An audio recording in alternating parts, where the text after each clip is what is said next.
نحمده ونصلي على رسوله الكريم اما بعد فاعوذ بالله من الشيطان الرجيم بسم الله الرحمن الرحيم ان عدة الشهور عند الله 12 شهرا في كتاب الله يوم خلق السماوات والارض منها 4 حرم وقال النبي صلى الله عليه وسلم اللهم بارك لنا في رجب وشعبان وبلغنا رمضان او کما قال النبی صلی اللہ علیہ وسلم۔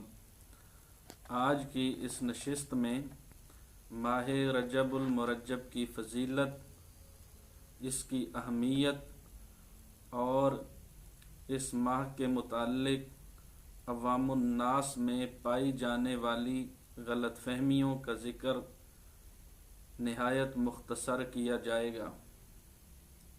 پہلی بات، ماہ رجب کی فضیلت۔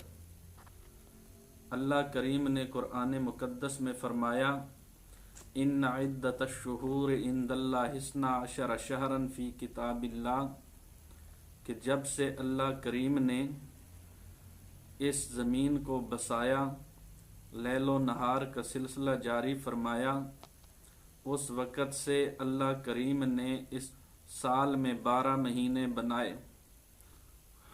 منہا 4 حرم، ان 12 مہینوں میں سے 4 مہینے بڑے احترام والے ہیں۔ بخاری شریف جلد ثانی میں امام الانبیاء صلی اللہ علیہ وسلم نے ان 4 مہینوں کا ذکر فرمایا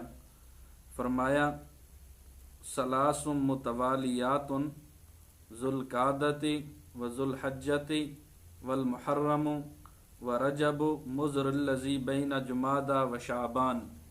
ان 4 مہینوں میں سے جو احترام والے مہینے ہیں 3 لگاتار ہیں، نمبر 1 ذی قعدہ، نمبر 2 ذی الحجہ اور نمبر 3 محرم، اور ایک ان میں سے رجب کا مہینہ ہے۔ ان 4 مہینوں کا احترام اللہ کے نبی صلی اللہ علیہ وسلم نے بیان فرمایا۔ یہ 4 مہینے حضرت ابراہیم علیہ السلام کے دور سے امام الانبیاء صلی اللہ علیہ وسلم کے دور تک احترام والے سمجھے جاتے رہے۔ گویا کہ زمانہ جاہلیت میں بھی یہ احترام والے تھے اور زمانہ اسلام نے بھی ان کا احترام باقی رکھا۔ بس فرق یہ ہے کہ جاہلیت میں حکم یہ تھا اور لوگ اس پہ عمل بھی کرتے تھے کہ ان 4 مہینوں میں کسی قسم کا لڑائی جھگڑا ممنوع تھا، کسی کے ساتھ قتل و قتال ممنوع تھا۔ شریعت نے اس کے احترام کو تو باقی رکھا، لیکن یہ جو حکم جہاد سے منع کرنے کا تھا اس حکم کو منسوخ کر دیا۔ وہ اس لیے کہ زمانہ جاہلیت میں لوگوں نے اس میں تحریف کرنی شروع کر دی۔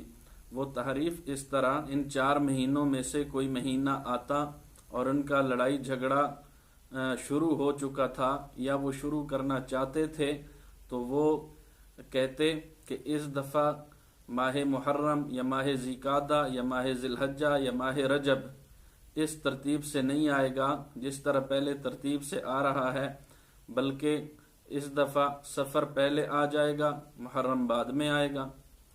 اور اسی طرح ماہ رجب میں اگر یہ جنگ شروع کرنا چاہتے تو یہ کہتے کہ اس دفعہ شعبان پہلے آئے گا، رجب بعد میں آئے گا۔ تو اس طرح کی تحریف انہوں نے کرنا شروع کر دی۔ اب جنگ شروع کر دیتے تھے اور اس کے احترام کو ختم کر دیتے تھے۔ تو شریعت اسلام نے اس کا باقی احترام تو رکھا کہ اس میں جو بندہ عبادت کرے اس عبادت کا دوہرا اجر ملے گا، اور اگر کوئی بندہ گناہ کا کام کرے گا تو اس گناہ پر وبال بھی دگنا ہوگا۔ لیکن یہ جو حکم قتل و قتال سے منع کا تھا اس حکم کو شریعت مقدسہ نے ختم کر دیا۔ اور 27ویں شب کو شب معراج سمجھ کر اس کی فضیلت لیلۃ القدر سے بھی زیادہ بیان کی جاتی ہے، حالانکہ اس کی کوئی خاص فضیلت ثابت نہیں ہے۔